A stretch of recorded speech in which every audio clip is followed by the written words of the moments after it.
Hi, ഞാൻ doctor sister ഫിലമിൻ. ഞാനിവിടെ video ചെയ്യാൻ പേഷ്യൻസ് ആഗ്രഹിച്ചത് കൊണ്ടാണ് ഞാനിവിടെ വീഡിയോ ചെയ്യണത്. കാരണം ഡിസബിലിറ്റി ആയിട്ടുള്ള പിള്ളേരുടെ പാരൻസിനോട് വളരെ നിർബന്ധിച്ചിട്ടാണ് ഞാനിവിടെ വീഡിയോ ചെയ്യാൻ വരുമ്പോഴുന്നത്. കാരണം ഡിസബിലിറ്റി ആയിട്ടുള്ള കുട്ടികൾക്ക് എങ്ങോട്ട് പോകണം, എവിടെ പോകണമെന്ന് അവർ അറിയാതെ നിന്ന് പോകുന്നുണ്ട്. വളരെ സങ്കടത്തോടു കൂടിയാണ് അവരിവിടെ എത്തിയത്. ഞങ്ങൾ നേരത്തെ അറിഞ്ഞില്ലല്ലോ എന്നുള്ളത്. ഞാൻ ഇവിടെ പണാവള്ളി അസിസി ഹോസ്പിറ്റലിലാണ് വർക്ക് ചെയ്തുകൊണ്ടിരിക്കുന്നത്. കുട്ടികൾക്കാണെങ്കിൽ നമ്മൾ കൊടുക്കുന്ന treatment ADHD, cerebral palsy, mental retardation, learning disability, speech disorder, ഇതെല്ലാമാണ് പിള്ളേർക്ക് കൊടുക്കുന്നത്. അത് നമുക്ക് ചെറിയ പ്രായത്തിൽ പിള്ളേരെ കിട്ടിയിട്ടുണ്ടെങ്കിൽ നമുക്കത് അവർ സാധാരണ നിലയിലേക്ക് എത്തിക്കാൻ സാധിക്കുന്നുണ്ട്.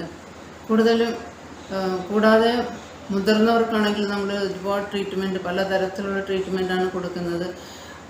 മെയിനായിട്ട് വെരിക്കോസ് അൾസർ, ഡയബറ്റിക് വൂണ്ട്, ഇതെല്ലാം ഹീൽ ചെയ്യുന്നുണ്ട്.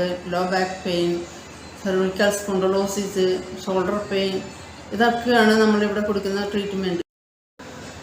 ഇപ്പം സെർവിക്കൽ സ്പോണ്ടിലോസിസുമായിട്ട് വന്നത് മിസ്റ്റർ ജോണാണ്. മിസ്റ്റർ ജോൺ 51 വയസ്സ്.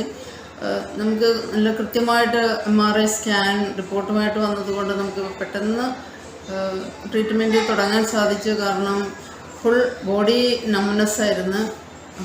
നംനെസ് എന്ന് പറയുന്നത് കൈ മുഴുവനും നംനെസ് ഉണ്ടായിരുന്നു. കുനിയുമ്പോഴത്തേക്കും നംനെസ് വരുന്നു. നടക്കുമ്പോഴെല്ലാം ഭയങ്കര ബുദ്ധിമുട്ടിലാണ് വന്നത്. 3 കോഴ്സ് ചെയ്തതോടുകൂടി മിസ്റ്റർ ജോണിന് വളരെ റിലീഫ് കിട്ടി. അതുപോലെ തന്നെ നമുക്ക് അറിയാം, സെർവിക്കൽ സ്പോണ്ടിലോസിസ് എന്ന് പറയുന്നത് കശേരുക്കളുടെ ഇടയിലുള്ള തേയ്മാനത്തെയാണ് നമ്മളത് പറയുന്നത്. ഒരു ഭാരപ്പെട്ട ജോലി ചെയ്യുന്നവർക്കും വാഹനങ്ങളിൽ അപകടങ്ങളിൽ പെടുന്നവർക്കൊക്കെയാണ് ഇത് പറ്റുന്നത്. കാരണം ആ സമയത്ത് അവർ ശ്രദ്ധിക്കുന്നില്ല എന്നുള്ളൊരു കാരണത്താൽ അത് മുന്നോട്ട് പോയി പിന്നെ മരവിക്കലേക്ക് നീങ്ങുകയാണ്. ഇപ്പം നമ്മൾ മിസ്റ്റർ ജോണിനോട് സംസാരിക്കാം. ഞാൻ ആലപ്പുഴ വാടക്കൽ എന്ന് പറയുന്ന സ്ഥലത്തുള്ളതാണ്. എൻ്റെ പേര് ജോണെന്ന്. എനിക്ക് അങ്ങോട്ടും ഇങ്ങോട്ടും തിരിയാൻ പറ്റാത്ത ജാതി എന്താ, കുമ്പിടുമ്പോഴും നിങ്ങൾ അങ്ങോട്ട് തിരിയുമ്പോഴും ഇങ്ങോട്ട് തിരിയുമ്പോഴും ഇടത്തടിക്കണ പോലെയാണ് ശരീരം മൊത്തം. അങ്ങനെ വണ്ടാനം മെഡിക്കൽ കോളേജിൽ ഡോക്ടറെ പോയി കണ്ട്. അങ്ങനെ ഡോക്ടർ പറഞ്ഞ് MRI സ്കാൻ ചെയ്യണമെന്ന് പറഞ്ഞു. അങ്ങനെ സ്കാൻ ചെയ്ത റിസൾട്ട് കൊണ്ട് കാണിച്ചപ്പോൾ ഡോക്ടർ പറഞ്ഞ് ഞെട്ടലും ഞരമ്പുമായിട്ട് ജാമായിരിക്കുകയാണ്. തല മുതൽ റിപ്പോർട്ട് ജാമായിരിക്കുകയാണ്. അതുകൊണ്ട് ഓപ്പറേഷൻ ചെയ്യണം. ഓപ്പറേഷൻ ചെയ്ത് കഴിഞ്ഞാൽ പിന്നെ കയ്യ തളർന്നു പോകുമെന്ന് പറഞ്ഞു.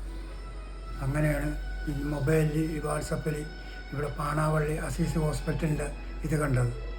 അങ്ങനെ ഞങ്ങളിവിടെ വന്ന് 3 കോഴ്സ് ചെയ്തപ്പോൾ പരിപൂർണ്ണ സുഖം കിട്ടി. ഇപ്പം എനിക്ക് എന്ത് പണിയാണെങ്കിലും ചെയ്യുകയും ചെയ്യാം. ഏത് ഭാരമാണെങ്കിലും എനിക്ക് പൊക്കിയെടുക്കുകയും എടുക്കുകയും ചെയ്യാം. എനിക്കിപ്പോൾ ഒരു കുഴപ്പമില്ല. ഇനി എനിക്ക് നല്ല സുഖമായിട്ട് എവിടെ വേണമെങ്കിലും പോവുകയും വരികയൊക്കെ ചെയ്യാം. ഇപ്പോൾ ഇങ്ങനെ കുമ്പിട്ടാലും വേദനയില്ല, ഇങ്ങനെ തിരിഞ്ഞാലും വേദനയില്ല, ഇങ്ങനെ തിരിഞ്ഞാലും വേദനയില്ല. ഒരു കുഴപ്പവും എനിക്കിപ്പോൾ ഇല്ല. 3 കോഴ്സ് ചെയ്ത് എനിക്കൊരു കുഴപ്പമില്ല. ഇവിടെ വന്ന് ഡോക്ടർ പറഞ്ഞ് ഓപ്പറേഷൻ ചെയ്തതിനെ കാലും കൈയും തളർന്നു പോയെന്ന് പറയാം. വീട്ടുകാരും ഞാനുൾപ്പെടെ എല്ലാം പേടിച്ചു പോയി, നമ്മുടെ ജീവിതം തീർന്നെന്നും പറഞ്ഞു. പക്ഷെ ഇവിടെ വന്നപ്പോൾ ദൈവം പ്രത്യേകിച്ച് എനിക്ക് ചെയ്ത പോലെയുള്ള അനുഭവമാണ് എനിക്കുണ്ടായത്. അത് ഞാൻ ഈ അസീസി ഹോസ്പിറ്റലുകളോട് മരണം വരെ ഞാനത് കടപ്പാടായിരിക്കും. ഞാൻ